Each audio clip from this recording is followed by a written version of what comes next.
American progressives were in a panic.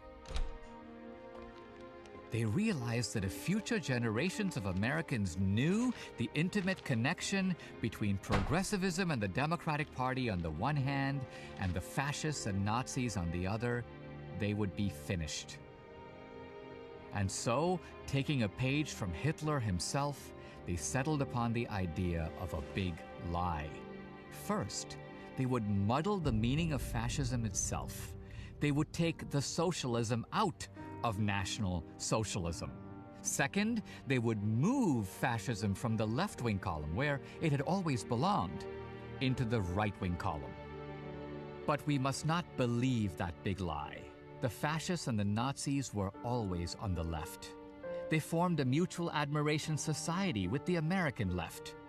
Even worse, the most destructive and genocidal schemes of the fascists and Nazis were inspired by American progressives and the American Democratic Party. That is the crushing historical truth. Now we go from the left's big lie about fascism to its big lie about racism. Progressive Democrats typically blame racism on America and on the founding, but were the founders to blame for the elaborate system of slave plantations? Historian Alan Gelzo teaches at Gettysburg College and is the author of several award-winning books on the Civil War. If we speak of the founders as a whole, would it be accurate to say that they believed A, slavery is on a path of extinction, and B, that slavery is a regrettable thing, a bad thing? They were confident that slavery was going to disappear because it is a contradiction of our fundamental principles. Are you saying that there really wasn't a formal pro-slavery ideology at the time of the founding? There's no pro-slavery philosophy that works into the founding. The founders took specific measures to restrict slavery. They outlawed the slave trade. They prohibited slavery in the vast Northwest territories under the Northwest Ordinance. And they mounted such a strong critique of slavery that by the end of the founding era, slavery went from being a national to a regional institution. Then this happened. All over the world, the impact of this simple invention was felt almost immediately. Eli Whitney put together a few boards and rollers and gave the world a giant industry. Cotton was king. This new expanded plantation system demanded a political party to defend its interests, the Democratic Party. At the time of the founders, they thought slavery was a dying institution. But in the 19th century, that had changed. They now began to talk about slavery as a progressive institution. And why not? As George Fitzhugh, one of the principal pro-slavery propagandists, argued, isn't slavery the same thing as what we are reading about among European socialists? What else is slavery, Fitzhugh argued, but a practical form of socialism?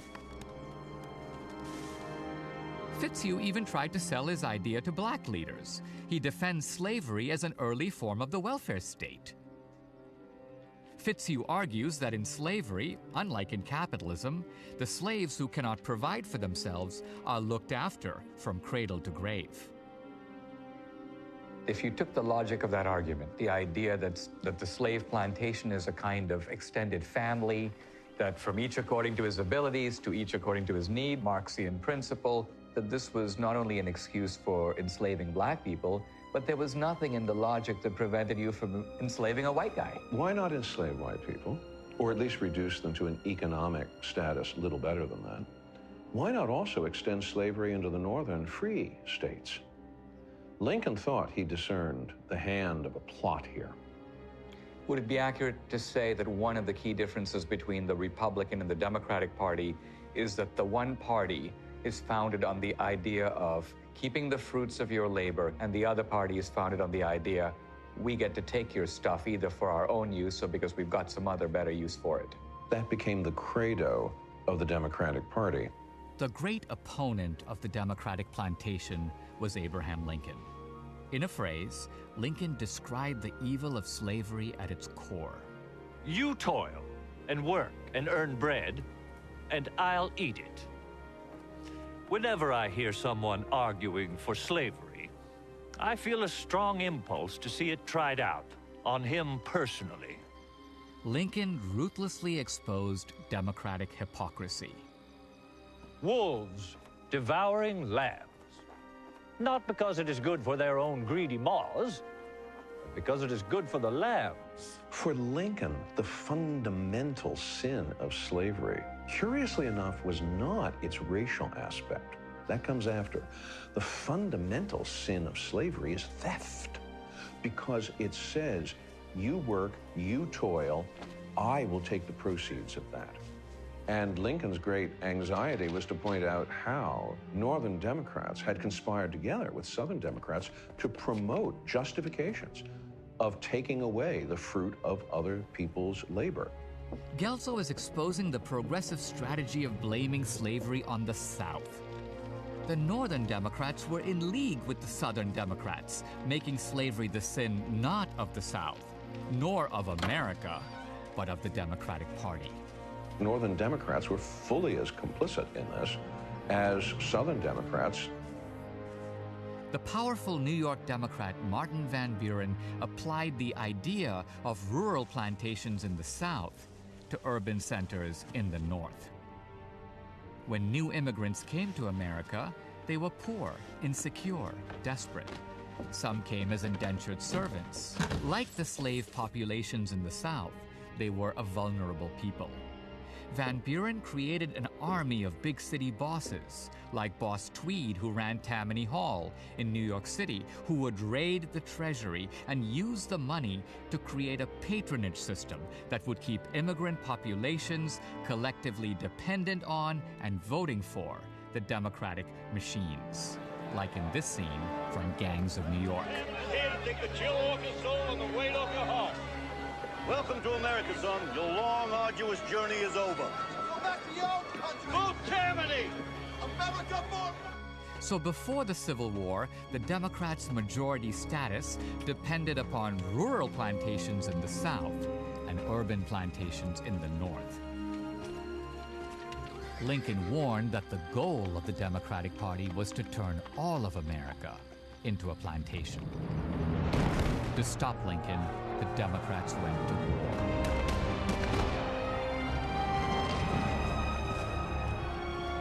Lincoln won the war and demolished the old Democratic plantation. Republicans took steps to integrate former slaves into American life, to create for the first time a multiracial democracy. Republicans pushed through 3 landmark constitutional amendments, freeing the slaves, guaranteeing the right to vote, and securing equal rights under the law. The Democrats overwhelmingly opposed all 3, and these were the Northern Democrats. The Southern Democrats had not yet been let back into the Union.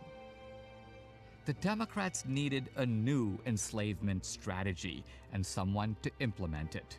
Democratic President Woodrow Wilson knew the national government had defeated the old slave plantation, so he and other progressives wanted a new plantation system ruled by the national government, so it would last forever. Wilson's first step? Federal segregation. He forced his departments to establish separate workstations and restrooms for blacks. Wilson's second step? Racial terrorism.